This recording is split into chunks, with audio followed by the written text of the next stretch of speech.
Hey, what's up, golfers out there? It's Mike from Hanson Fitness for Golf, and in this video, I want to address everything shoulders. So we're going to look at shoulder soreness, if you have tightness in your shoulders, what it could cause in your swing, and of course, how you can fix it in the gym or at home by doing some simple exercises. Okay, so if you have any discomfort or pain in your shoulders, elbows, or wrist that you think is caused by excessive swinging of the golf club or too much limitations in your shoulders, this is a great video for you. First thing you're going to do is a simple assessment. You're going to stand with your arm out to your side with your elbow bent at 90 degrees. Try to keep your back as flat as you can, so you don't want to arch back this way. So what you're going to do is you can look into a mirror, you can just look over to the right, and you want to see if you can get your arm, the bottom part of your arm, past your spine angle. So my spine angle is, obviously this is my spine angle. So you want to try to avoid leaning back, because I can make my arm go really far back, but my spine angle has changed. So you just want to come out here, go back, and see how far you can go. You want to, this is even with your spine angle, and you want to see if you can go past your spine angle without adjusting your posture. And you want to do that on both sides. Now if you can do that, or if you can't, the next thing you're going to do is take your 6-iron or a mid-iron that you have and just set up in your golf posture. Keep the club grounded using your left hand on the club, stay down in your posture, and then see if you can get past that spine angle again. So if you were able to get past the spine angle standing, but you lose it here, there's a good chance you have an instability, or you have an unstable shoulder from the back. And you want to do that on both sides. And then what we see in the golf swing, because of those, a lot of times, say your golf instructor wants you to come up to the top of your backswing, and he wants you to keep this elbow down.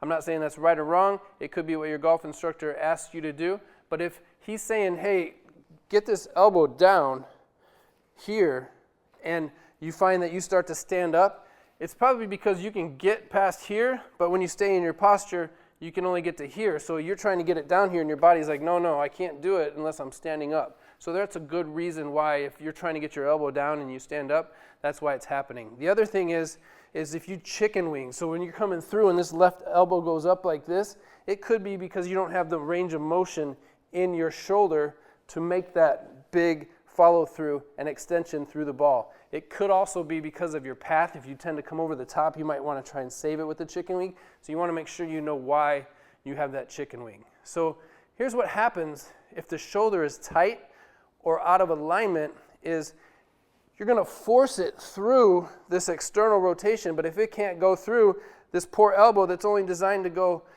forward and backward or flex or extend is trying to rotate, is trying to turn. So that poor elbow is trying to turn, and eventually you're going to get a lot of pain on the inside, or you might even feel it on the outside. So there's a lot of pain that's going to come down the arm just because you have tightness in your shoulders. So if you do have elbow or wrist pain, there's a good chance it could be from your shoulders. So let's check out these simple exercises that you can start to incorporate right now that's going to help you with all those things.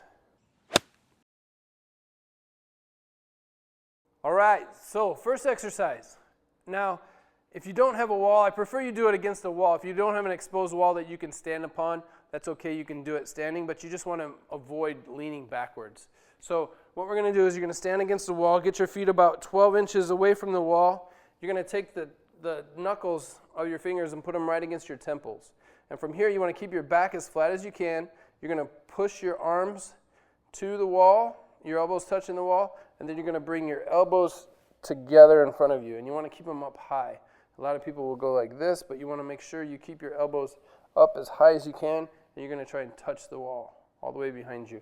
If you find that you can do 15 to 20 of these and it's pretty easy, the next progression is to take your fist, put them against your temple, and now try and do it again. It may seem a little bit harder because you have less range of motion now, and if you're like, your shoulders are pretty good, you can take your fingertips, put them together behind your head, and do the exact same thing. So we're looking for 15 to 20. If you don't feel a good burn, then go to the next progression on that one. That's going to give you good range of motion in your shoulders, and it's going to strengthen the little muscles that are supposed to be supporting that shoulder for you. And for the second one, again, if you could use a wall, that'd be great. If not, just don't arch your back. So what's going to happen here is you're going to stand against the wall, same position as the first one, and now you're going to put your elbows at your side, and if you can, touch the wall with your elbows. And then you're going to keep your upper back flat against the wall. You're going to take your thumbs out, and you're just going to go out as far as you can. Hopefully you can touch the wall, but keeping your elbows into your side and keeping your forearms parallel with the ground. It's a lot easier to do this if they're up here or if they're down here. So you want to make sure that your forearms are parallel to the ground, and you're just going to try and touch the wall. Again, keeping your elbows to your side, squeezing your upper back, and keeping your shoulders against the wall. And then from here, you're going to try and go out as far as you can, squeeze your shoulder blades, try and touch your thumb to the wall. If you find that that's pretty easy, you can tuck your thumb into your fist, and that's going to allow you to go at least another inch or two. And it's going to expose some of that tightness that you have in your shoulders. That's a great exercise for the external rotators in there, and it's going to help strengthen those. That's going to support your shoulders even more than they already are. Okay, so for this third and final one, you're going to need some rubber tubing or just any type of band that you can extend. And if there's no way you can ever find access to an exercise band, I'll show you how to do this with your driver as well. But it's a lot more effective with the band. So what we're going to do is we're going to grab it as far out, a little bit farther than shoulder width apart.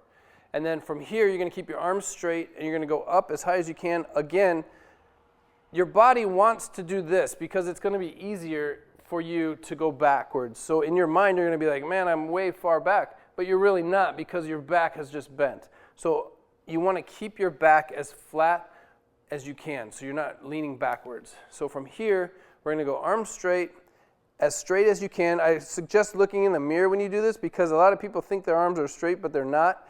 The band is going to allow you to go through the range of motion that you can go through, because it's going to extend out if you can't go through that range of motion. So the closer your hands are, the harder this move is. So if I were to go a lot more narrow on the band, you can see the band is going to pull apart to allow me to go through that range of motion. So I suggest starting on the outside as far as you can, or a little bit past shoulder width, and then working your way in until you feel good resistance, but with your shoulders, with your arms straight.